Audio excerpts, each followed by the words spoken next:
जय मिनेश आदिवासी विश्वविद्यालय के इस भव्य शुभारंभ समारोह में कोटा संभाग की संभागीय आयुक्त और आरडी मीणा साहब की बैचमेंट रही। आज ऐसे शिक्षा के अद्भुत केंद्र के शुभारंभ पर डिविजनल कमिश्नर के तौर पर महिलाओं की शिक्षा की एक उम्मीद के रूप में और नॉलेज इज पावर को सार्थक करने वाली हमारी संभागीय आयुक्त महोदया आदरणीय प्रतिभा सिंह जी से निवेदन है कि आप पधारें और हम सबको संबोधित करें।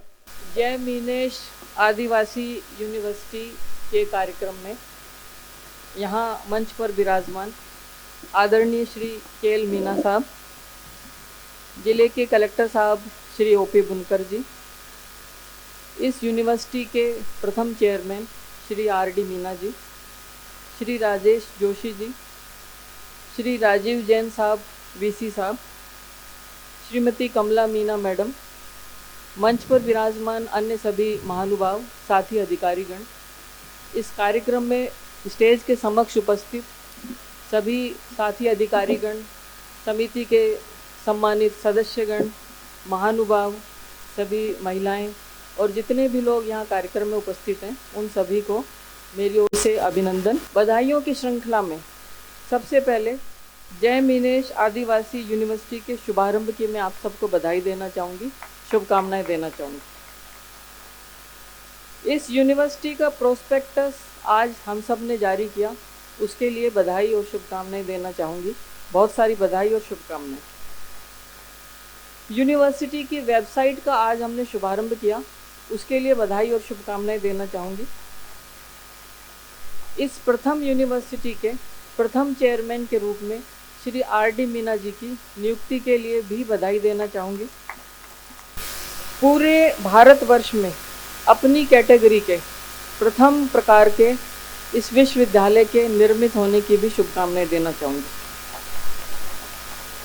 किसी भी भवन का ब्लूप्रिंट तैयार करने में, उसको कागज़ पर उकेरने में कोई समय नहीं लगता है। असली परीक्षा उसको साकार करने वाले लोगों की तब होती है जब उसको धरातल पर उतारा जाता है और उकेरा जाता है। अगर हम कोई एक मकान भी बनाते हैं 3-4 कमरों का, उसमें भी 2 वर्षों का समय लग जाता है। ये तो 75 बीघा पर इतने अधिक कमरों की व्यवस्था है, इतना बड़ा एक सेटअप है, इतना बड़ा एक संस्था है, तो इसको निर्धारित समयावधि में पूरा करने के लिए आर.डी. मीणा जी और उनके साथी अधिकारीगण, उनके टीम के सदस्यों को बहुत बहुत बधाई, बहुत सारी शुभकामनाएं। इस सब के लिए एक बहुत ही बड़े जोश, जुनून, जज्बे की आवश्यकता होती है और किसी भी चीज़ को सोचना और फिर उसको साकार रूप में परिणित करना, ये बहुत बड़ी बात है। बहुत सारी समस्याएं आती हैं, फंडिंग की हो, चाहे लैंड अलॉटमेंट की हो या अन्य व्यवस्थाओं से संबंधित हो, इतनी अधिक व्यवस्थाएं होती हैं जिनको कि हम यहाँ पर गिना भी नहीं सकते हैं। एक भवन तैयार करना अपने आप में एक बड़ी बात है, उसके अलावा उसके साथ साथ सैकड़ों व्यवस्थाएं और भी चलती हैं। फैकल्टी का निर्धारण करना, परीक्षाएं किस प्रकार से होंगी, एडमिशन्स ऑनलाइन होंगे, वेबसाइट का निर्धारण करना, प्रोस्पेक्टस तैयार करना और क्या क्या सुविधाएं यहाँ जो पढ़ने वाले बालक बालिका हैं उनको मुहैया कराई जाएंगी, इन सब चीज़ों को सोचना और उसको साकार रूप में परिणित करना एक बहुत बड़ी उपलब्धि है और इसके लिए आप सभी लोग बधाई के पात्र हैं। अभी जब यहाँ बैठे हुए थे तो मैं ब्रोशर से गो थ्रू हो रही थी और मैं देख रही थी कि जो तकनीकी व्यवस्थाएं आपने विश्वविद्यालय के लिए की हैं, चाहे तो वो लैब है, चाहे वो लाइब्रेरी है या अन्य बिल्डिंग है, उसको मैंने देखा है कि आपने बहुत ही हाई टेक्निक की चीज़ें इस यूनिवर्सिटी में निर्धारित की हैं। तो इससे ये मुझे पूरा विश्वास हो रहा है, आशा ही नहीं बल्कि पूरा विश्वास है कि यहाँ जो भी बालक बालिकाएँ पढ़ेंगे उनको निश्चित रूप से बहुत ही बेहतर सुविधाएँ मिलेंगी और वो निश्चित रूप से बहुत ही बेहतर मुकाम पर पहुँचेंगे वो बालक बालिकाएँ, ऐसा मुझे पूरा भरोसा है। इसमें एक चीज़ और मैं कहना चाहूँगी कि कोटा जो हमारी शैक्षणिक नगरी के रूप में पूर्व से ही विख्यात रही है, उसमें आपने इस सोपान को और जोड़ा है। ये एक मील का पत्थर है उस व्यवस्था को आगे बढ़ाने में और इस प्रकार की कोई भी व्यवस्था, जैसा कि अभी पूर्व वक्ताओं ने बताया भी, कि पूरे भारतवर्ष में कहीं पर भी नहीं है। तो एक बहुत ही बड़ी उपलब्धि है। जो भी लोग इन सब से जुड़े हुए हैं, आर डी मीना जी और उनकी पूरी टीम, के एल मीना सर, एक बहुत बड़ी उपलब्धि है। कोटा का नाम स्वर्णिम अक्षरों में आगे बढ़ाने के लिए ये एक बहुत बड़ी उपलब्धि है। उस सब के लिए भी आपको बहुत बहुत बधाई। आर डी मीना जी इसके चेयरमैन के होने के अलावा मेरे बैचमेट भी हैं, और जितना मैं उनके बारे में वाकिफ़ हूँ, बहुत लंबी सर्विस हमारी साथ में रही है। वो एक साइलेंट वर्कर के रूप में काम करते हैं। उन्होंने कभी भी बात ज़्यादा नहीं की, उन्होंने हमेशा करके दिखाया।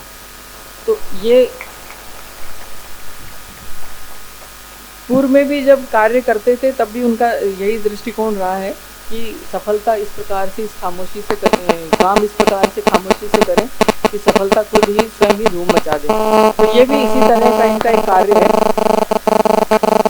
कि उन्होंने बहुत ही साइलेंटली इस काम को गत 2 वर्षों में एक बहुत ही अच्छे मुकाम पर पहुंचाया है।